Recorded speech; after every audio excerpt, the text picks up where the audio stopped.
Бүгін бізде мейман репетитор Жақсымұрат Мырзамұрат ағамыз. Бала сабақты оқымаса, айтқанды қылмаса, орылла деген затларды істемесе, істеп келмесе, ер балаларға сәл елі де қатаң шарталар қолданылатын уақытлар болады. Сіз өзіңізге қайсы оқу орайдың конкурент деп білесіз? Ешқайсысы. Тесттен алдын 189 балға почти жетейін деп тұрған оқушыларымыздан бар. Біреуменен жарысып оқымаған бала нәтижеге ерісуім сәл қиындау болады. Міндет сертификат системасы деген зат бар. Біздер ол системаға өттік, 50 оқушы тапсыртқан болсақ, содан 45-і математикадан сертификатқа ие болды. Тек арғы мақсатымыз біздердің балаларға терең білім беру.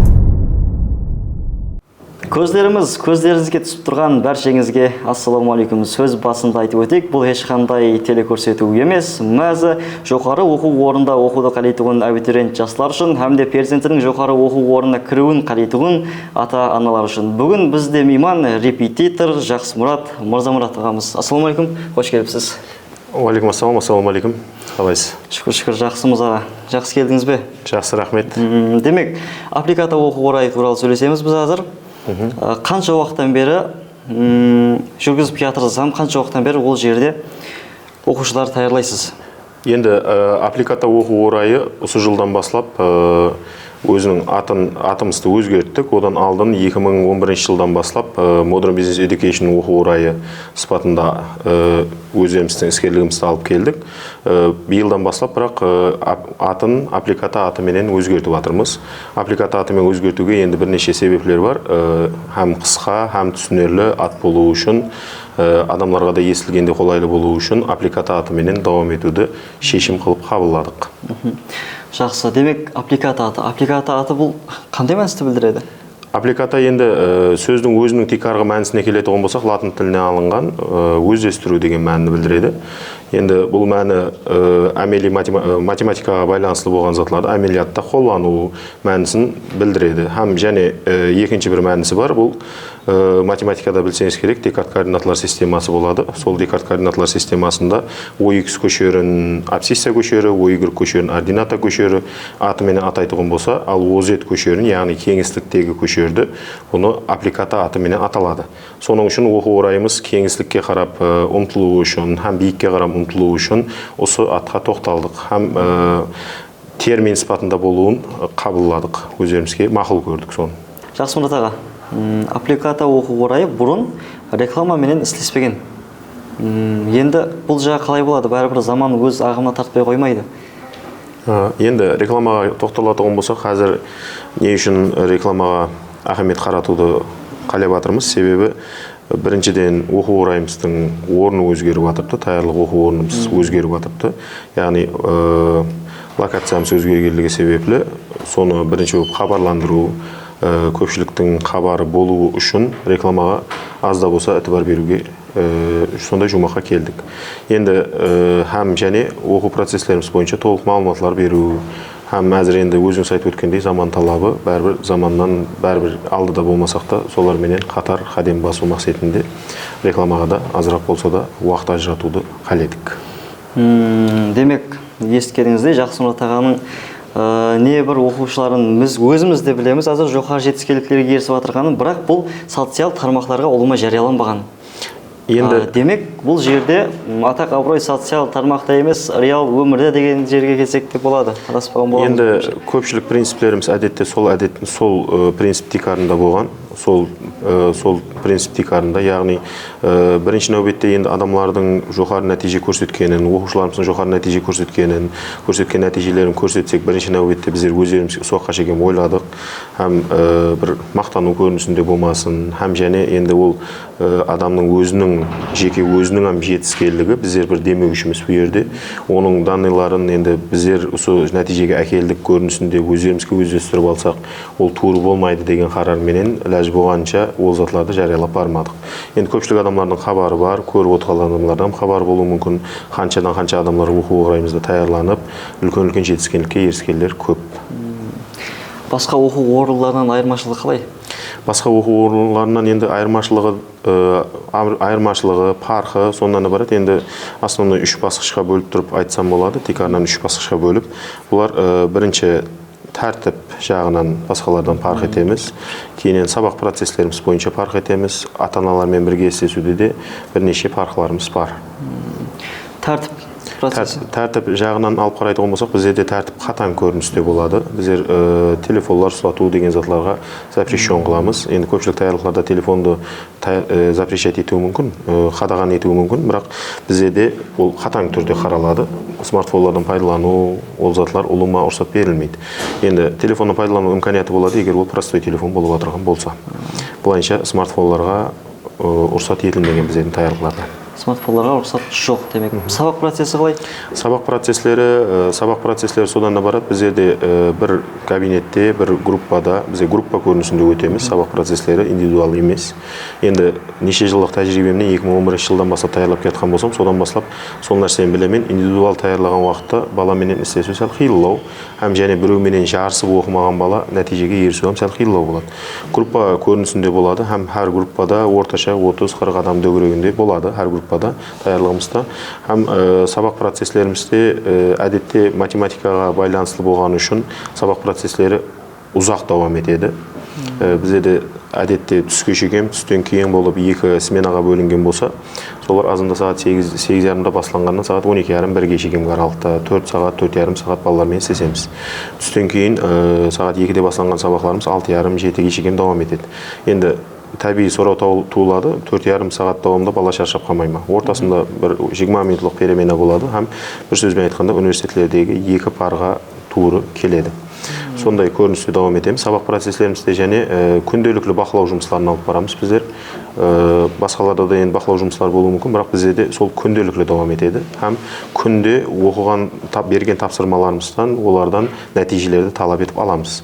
Һәм нәтижелер бойынша күнделікті балалардың өздері жарысып оқуын тәмінлеу мақсатында күнделікті рейтингілер шығарып барып, оны доскеге қыстырып барамыз нәтижелерін. Олам балалардың оқуына плюс тәсірін көрсетеді, себебі бір-біріменен бәрібір жарысып, бәсекеге түсіп оқитұғын болса, жоғарылау нәтиже көрсетуіне үлкен имканият жаратады. Сол сабақ процесслерінде өзгешеліктеріміз. Енді тәртіп жағына айтатын болсақ, және қатаң тәртіплердің ішінде сәл жосқы-жосқылауын тәртіплеріміз бар, дым қатаң тәртіплеріміз. Олар бала сабақты оқымаса, айтқанды қылмаса, орылла деген затларды істемесе, істеп келмесе, сондай жағдайларда енді азырақ не қылды? Ер балаларға сәл елі де қатаң шарталар қолданылатын уақытлар болады. Енді бұрыннан айтады ғой, моллаға тапсырған кезінде де бұрылары жаңағы еті сенікі, сүйегі менікі көрінісінде тапсырылады әдетте. Ата-аналардан мен iltimas етеміз, әдетте біздердің таярлық орнына келген кезінде һәмме затты сенімді біздерге қарап берсе, біздер беймәлел таярласақ, һәм енді ол ешқандай балаға бір зиян жеткеру мақсатында болмайды, ол тәртіпті толығымен орындау. Тәртіп болмаған жерде бәрібір білім болуы қиын. Сол тәртіп мәселесіндегі парқыларымыз. Демек, біз естігенбіз, аппликатта оқу орайы осы уақытқа дейін балаларға қанша қатаң тәртіп қойса да, қызларға ешқашан қолы көтерілмеген. Ондай зат болмаған, себебі ол өзіміздің принциптерімізге де тура келмейді. Ол ондай зат болуы мүмкін емес. Ата-аналармен істеу? Ата-аналармен істесуде, ата-аналарға біздер тикарынан басқа таярлықтардан парқымыз деп айтсам болады. Енді көпшілік таярлықтарда бәлкім бар шығар, мен білмеуім мүмкін. Біздер ата-аналарға күнделікті баласының өздестіру дәрежесі бойынша отчет беріп барамыз. Отчет дегенде ол күнделікті балалар нәтижелері күнде мысалы үшін тест алынатығын болса, контрольный алынатығын болса, сол контрольный жұмысы бойынша нәтижелерін телеграм-каналлар ашамыз да, телеграм-каналларға ата-аналарды қосқан халда соларға нәтижелерін көрсетіп барамыз. Ол арқылы ата-аналар біздерден басқа балалармен салыстырып, өзінің оқушысын, баласын қалай өздестіріп жатырды, басқалар қалай өздестіріп жатырды, толығыменен полный мағлұматларды алып барады. Һәм егер бала төмен оқып отырған болса, біздермен байланысу имканияты болады. Ата-аналар себебі күнделікті баланың нәтижесін көріп тұрмаса, мысалы үшін таярланып барып, ақырында баланың нәтижесін біліп тұрмаса, ол қиынырақ болады. Мысалы үшін мектеплерде де әзір бар ғой, күндалік.com деген бар. Сол арқылы біздердің балаларымыздың жағдайларын неше алып жатырды, нешеге оқып жатырды, созатларын көріп барамыз. Біздердің оқу орайда да созат әмелге қойылған. Күнделікті нәтижелерін таслап барамыз, күнделікті тестлерде қандай нәтиже көрсетіп жатырды, созатларды полный ата-аналар көріп отыра алады толығымен. Көріп отырып, һәм өзінің баласына керек жерде дәккі береді, жерінде дәккі береді, жақсы оқып отырған болса, марапатынан береді. Сондай. Жетіскерліктер социал тармақтарға көп жарияланбаған. Жетіскерліктер болса, осы жерде?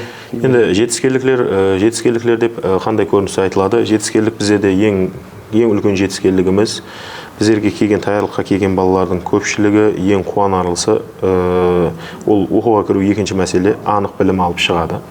Себебі білім тек арғы мақсаттан сондай қылып қойғанбыз. Біздер оқуға кіргізу емес мақсат, основной тек арғы мақсатымыз біздердің балаларға терең білім беру. Терең білім бергеннен соң ол ар жағында жоғары нәтижелер өз-өзінен келе беретін нәтижелер болып есептелінеді. Енді нәтижелерге тоқталатын болсақ, нәтижелер енді Өзбекстанның ең жоғары оқу орындарына кіріп отырған оқушыларымыз жүдә көп. Алдыңғы жылдары енді бұндан 3-4 жыл алдылары білесіз, дипломатия университеті бар, ең жоғары университеттердің бірі. Сол университеттерге бір оқушы, екі оқушы кіргізсек қуанатын едік. Ақырғы уақытлары қазір жылына кемінде 5-6 оқушыдан кіріп тұрыпты. Алдын бірінші даярлығымыз басталған уақытымызда өзімізде даярланған оқушылардың көпшілігі өзіміздің Қарақалпақстан территориясындағы жоғары оқу орындарына тапсыратын еді. Қазіргі уақытта Ташкентке тапсыратын, яғни Өзбекстанның жоғары оқу орындарына, дипломатия университетіне, иқтисадият университетіне, Малия институтына кіретін оқушылар жүдә көпті құрап жатырды. Ташкенттегі Тату университеті бар. Ташкент ақпарат технологиялар университеті, сол университетке кіретін оқушыларымыздың саны жүдә көп. Енді салаларға тоқталып отыратын болсақ, шамаменен бір 30-40% оқушыларымыз әзір Ташкентті қалайды. Көпшілік жағдайларда Ташкентке тапсырып, сояқлардың студенттері болып оқып жатыр қазіргі уақытта. Енді ақырғы жылларда білетін шығарсыз, хабарыңыздан барша милли сертификат системасы деген зат бар. Біздер ол системаға өттік. Біздер ол система бойынша даярлықтарды басладық. Бірінші нәтижелеріміз жүдә жақсы болды. 50 оқушы тапсыртқан болсақ, содан 45-і математикадан сертификатқа ие болды. Енді математикада әр түрлі сертификатлар бар. Ең жоғары сертификатты алған оқушыларымыз болды. Тесттен алдын 189 балға почти жетейін деп тұрған оқушыларымыздан бар. Құда қаласа жылдың ақырына шейінгі аралықта кемінде бір 10 оқушымызды сондай нәтижеге апарамыз деген ниеттеміз. Демек, аппликата оқу орайы алдында және нелерді ережелестіріп қойған? Аппликата оқу орайы енді қазір таза мәнзілге өтіп жатырмыз. Таза мәнзілге өту арқылы біздер елде кеңеюді қалап жатырмыз. Себебі осы уақытқа шейінгі аралықта бірнеше шәкіртлер таярладық, өзіміздің қасымызға оқушы мұғалімдер таярладық. Соларменен кеңейген халда, өзіміздің потенциалымыздан келіп шыққан халда мәнзілімізді өзгертіп, үлкенірек орынға өтіп, һәм үлкен оқу орайына айлану мақсатымыз бар. Бұл мақсаттың ішінде көпшілік адамдар сұрайды, енді тек абитуриенттерді таярлайсыз ба, мектеп оқушылары болса болмай ма? Мектеп оқушылары болса да, қазір милли сертификат алу имканияты бар. Даже 8-ші класс, 9-ші класс оқушылардан алу имканиятлары бар. Ол 3 жылға шейін әмелде болатын сертификат болғаннан кейін 9-ші класс уақытында да алдынан таярланып алып қою имканияты болады. Сол себеплі мектеп оқушыларынан толығымен қамтуды қалап жатырмыз. Һәм және соққа шейін бірнеше таныстарымыз, жақындарымыз президент мектебіне таярламайсыз ба? Президент мектебіне таярлауды қашан жолға қоясыз деп сұрайтын еді. Осы жылдан бастап ол затқа да әрекет етіп көрмекшіміз. Яғни осы Құда қаласа март айынан бастап президент мектебіне таярлықтарымызды жолға қоямыз. Һәм осы жыл үшін емес, кейінгі жыл үшін қабылдауларды өткереміз. Яғни 3-ші класс оқушылар үшін, яғни 3-ші классынан бастап таярланып, 4-ші классында толығымен таярланып, кейінгі президент мектебіне тапсыратын балаларды қамтуды өз режимімізге кіргізіп қойыппыз. Енді оларға кадрларымыздан толығымен тайым болды, соның үшін соған әмел қылып істеуді ниет қылып қойыппыз, Құда қаласа. Жақсы, бұйырса Құдай қаласа. Енді ондан басқа және бір жаңалықтарымызды айтып өтейік. Енді милли сертификат системасынан басқа халықаралық сертификатларым бар. Бізде SIT, GRE сертификатлары. Олар бойынша да істесуді Құда қаласа июнь айларынан бастап ниетімізде бар қосу. Һәм себебі енді шетелге тапсыратын оқушыларым, оны қалеуші оқушыларым жүдә көбейіп жатырды. SIT сертификатын таярлаудан режелерімізде бар, олардан қосу. Олар хақында да енді толық мәліметтарды беріп барамыз. Енді сондай үлкен көлемлі өзгерістер болып отырған уақытында оларды хабарландырып, адамдардан хабар беріп тұру үшін бәрібір реклама системасына да азырақ болса да қол ұруды қаледік. Әлбетте, әмді енді соңғы жаңалықтарды аппликата Instagram аккаунтынан көріп барсаңыз болады, һәм біз сол жерлерге салып барамыз. Жақсы Мұрат аға, сіз өзіңізге қайсы оқу орайдың конкурент деп білесіз, қарсылас деп білесіз? Ешқайсысын. Енді Әзір ешқайсысы дегенде мен өзімді конкурент сипатында көрмеймін дегені, я болмаса конкурент сипатында көрмеймін деген мен нөмір одинмен, я болмаса ең жоғарыман, жақсы даярлаймыз біздер деген мәнде емес. Қолымыздан келген әрекетімізді істеп даярлап жатырмыз. Ешқайсысы да біздерге конкурент емес. Растан да, себебі біздер оларменен әмме даярлық орайларымен жақын отношениедеміз. Олардың барлығының істеп жатырған жұмыстарын терең бақылаймыз. Һәм өздерімізді біздер главный өзіміз конкурентпіз. Өзіміз конкурент деген не қыл дегені, өзіміздің еріншектілігімізді, я болмаса басқа жұмыстарымызды өздеріміз жолға қойсақ, соның өзі үлкен күш. Себебі бұл жерде оқу орайында әмме мұғалімім қалейді балаға жақсы сауат беруді. Ешбір репетитор мен ойламаймын, барған кезінде баланы еплеп әйтеуір ұстап отырсам болды деген затты қаламайды. Көпшілік репетиторлардың барлық мақсаты бәрібір жақсы білім беру һәм соған әрекет ету. Соның үшін бұл жерде білімлендіру системасында біреу-біреуге конкурент болуы, меніңше, ол дұрыс бағдар емес деп ойлаймын. Енді бұл затлардан барлығын ұстазларымыз үйреткен, ұстазларымызға енді сол жөнеліске кіріп келген кезде де ұстаз танылағанбыз. Солардың арқасында, солардың айтқанымен жүрген бағытта біздер ол бір-біреуге конкурент емес, өздеріміздің жұмысымызды іләж болғанша сапалы әмелге асырып, адамлардың барлығын разы қылу мақсатында істейміз. Дұрыс. Ешкім біреуге қарсылас емес. Бұл жерде һәм менің мақсаты бір елге пайдасы тиетұғын, елдің байрағын көтеретұғын, перзентлерді тәрбиелеп шығару. Рахмет. Жақсы Мұрат аға, жақын арада қабылдаулар қалай болады енді? Жақын күндерде біздер мәнзіліміз өзгерттім деп айтып өттім, атап өткен затым. Сол мәнзілге Құда қаласа 1 марттан баслап баруды ниет қылдық. Һәм ендігіден былай қабылдауларды март айында һәм сентябрь айында өткереміз. Үлкен қабылдауларды. Ондан басқа қабылдаулар давам етеді. Одан басқа қабылдаулар әдетте балалардың келген жерінен давам ету үшін тест көрінісінде алып давам етіледі. Өзі біздерге қабылдаулардың барлығы әдетте бірінші болып контрол жұмысы алынып болып давам етеді. Себебі контролдап алған кезімізде біздер бала қандай состояниеде басылады, қандай жағдайда басылап жатырыпты. Яғни балаға нөлден баслап үйрету керек пе, я болмаса ортасынан баслау керек пе. Көрінісінде қазір 4 түрлі бағдарға бөліп қойыппыз. Математиканың өзін 4 түрлі бағдарға бөліп жатырмыз. Математикада бірінші президент мектебіне қабылдаулар болып өтеді март айында. Ондан соң енді математикада нөлден баслау деп айтылады. Басынан баслап математиканы үйренетұғыларға қабылдаулар болып өтеді. Абитуриент тест басқышына давам етіп отырған адамларға қабылдаулар болып өтеді.